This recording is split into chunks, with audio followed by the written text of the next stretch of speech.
Hi అండి, అందరికీ నమస్కారం. ఇవాళ మనం చూడబోతున్న రెసిపీ జాంగ్రీ అండి. దానికి ముందుగా కావాల్సింది మినప్పప్పు 5 గంటల పాటు నానబెట్టుకోవాలి. ఆ తర్వాత దాన్ని మెత్తగా మిక్సీ పట్టుకోవాలండి. ఇలా వీడియో చూపిస్తున్నాను. బాగా మెత్తగా చూడండి, ఇక్కడ చూపిస్తున్నాను. బాగా మెత్తగా అండి, బరకగా అస్సలు ఉండకూడదు. ఆ తర్వాత అందులోకి ఒక చిన్న కప్పు కార్న్ఫ్లోర్, బాగా కొద్దిగా అంటే కొద్దిగా వాటర్ మిక్స్ చేసుకోవాలండి. కొంచెం కొంచెంగా కలుపుకోవాలి. ఒకేసారి వేస్తే ఉండలు కట్టేస్తుంది. బ్యాటర్ చూడండి బాగా పర్ఫెక్ట్గా వచ్చింది. ఆ తర్వాత ఒక కడాయి గ్యాస్ మీద ఒక కడాయి పెట్టుకోవాలండి. షుగర్ సిరప్కి ప్రిపేర్ చేసుకుందాం.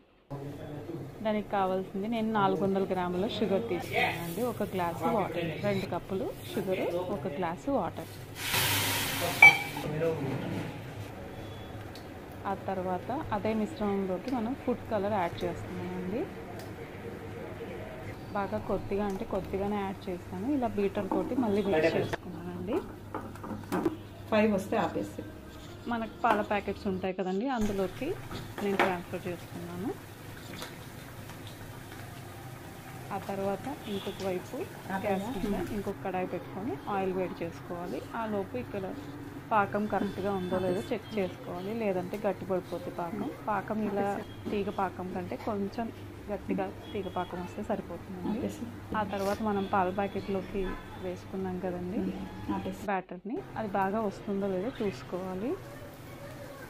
ఆ తర్వాత డైరెక్ట్గా నూనెలో మనం జిలేబీలు వేసుకోవాలి. ఫస్ట్ 1-2 రాకపోవచ్చండి, ఆ తర్వాత మెల్లమెల్లగా వస్తుంది. నాది కూడా చూడండి, ఫస్ట్ సెకండ్ది కూడా బాగా కాస్త అటు ఇటు అయింది, బట్ దాన్ని మనం కవర్ చేయొచ్చండి. థర్డ్ది కాస్త పర్ఫెక్ట్గానే వచ్చిందండి. అలా వేస్తూ వెళ్ళిపోతుంటే మనకు అలవాటు అవుతుందండి.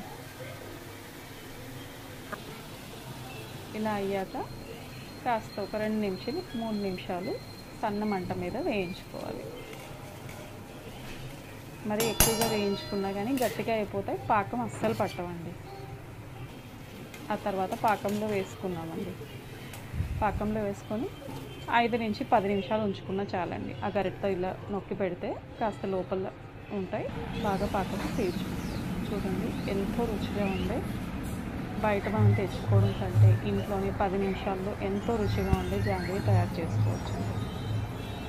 ఎంత బాగా వచ్చాయంటే అంత బాగా వచ్చాయండి. మీరు ట్రై చేసి నాకు కామెంట్ చేయండి. చూడండి జస్ట్ అలా ఒక వేలుతో అలా విరుస్తుంటే విరిగిపోతుంది. చూడండి లోపల బాగా జ్యూసీగా, బయట క్రిస్పీగా ఉంటుంది.